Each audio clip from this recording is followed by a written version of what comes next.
Mahabharatam next video continue. అనగా 18 అక్షౌహిణులు అన్నారు, శమంత పంచకము అన్నారు. వాటి అర్థం వివరించండి. అసలు ఈ యుద్ధం ఎందుకు జరిగింది? కౌరవ పాండవులకు వైరం ఎందుకు ఏర్పడింది? ఈ భీష్ముడు ఎవరు? వివరంగా తెలపండి అని అడిగాడు సుతుడు. సౌనకాది మహామునులు ఇలా చెప్పసాగారు. త్రేతాయుగం, ద్వాపరయుగం సంధికాలంలో మదించిన ద్వేషంతో పరశురాముడు 21 సార్లు క్షత్రియ వంశమును నిర్మూలించాడు. పరశురాముడు చంపిన క్షత్రియుల రక్తం 7 పాయలుగా పారింది. ఈ పాయలలో పారుతున్న రక్తం పరశురాముడు తన తండ్రికి తర్పణంగా విడిచాడు. దానితో పరశురాముడికి క్షత్రియ కులం మీద ఉన్న కోపం చల్లారింది. పరశురాముడు క్షత్రియులను చంపి రక్తం పారించిన ప్రదేశమును శమంత పంచకము అనే పేరు వచ్చింది. ఇక సైన్య విశేషం చెబుతాను వినండి. ఒక రథము, ఒక ఏనుగు, 3 గుర్రములు, 5గురు సైనికులు కలిసి పత్తి అని పిలుస్తారు. అటువంటి పత్తులు 3 అయితే సేనాముఖము అంటారు. అటువంటి సేనాముఖములు 3 అయితే గుల్మము అంటారు. అలాంటి గుల్మములు 3 కలిస్తే గణం అవుతుంది. అటువంటి గణములు 3 అయితే వాహిని అవుతుంది. అటువంటి వాహినులు 3 కలిస్తే పృతనము అవుతుంది.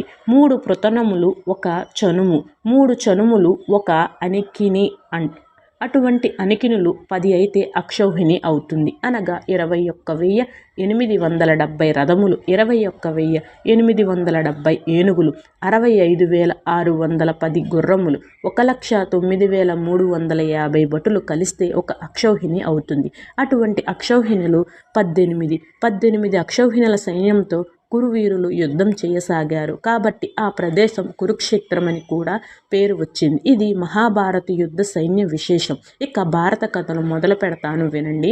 పంచ పాండవులలో అర్జునుడు ప్రముఖుడు. అతడి శ్రీకృష్ణునికి బావ. అర్జుని కుమారుడు అభిమన్యుడు. అభిమన్యుని కుమారుడు పరీక్షిత్ మహారాజు. ఆ పరీక్షిత్ మహారాజు కుమారుడు జనమేజయుడు.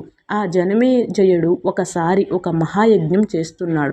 శరమ అనే దేవతల కుక్క కుమారుడు శరమేయుడు. ఆ శరమేయుడు ఆ యజ్ఞమునకు చేసే చోటికి వచ్చి ఆడుకుంటున్నాడు. జనమేయుడి తమ్ముళ్ళు అది చూశారు. వారు ఆ కుక్క పిల్లను కొట్టి తరిమేశారు. శరమేయుడు అనే కుక్క పిల్ల ఏడుస్తూ పోయి తన తల్లి శరమ జరిగిన విషయం చెప్పింది.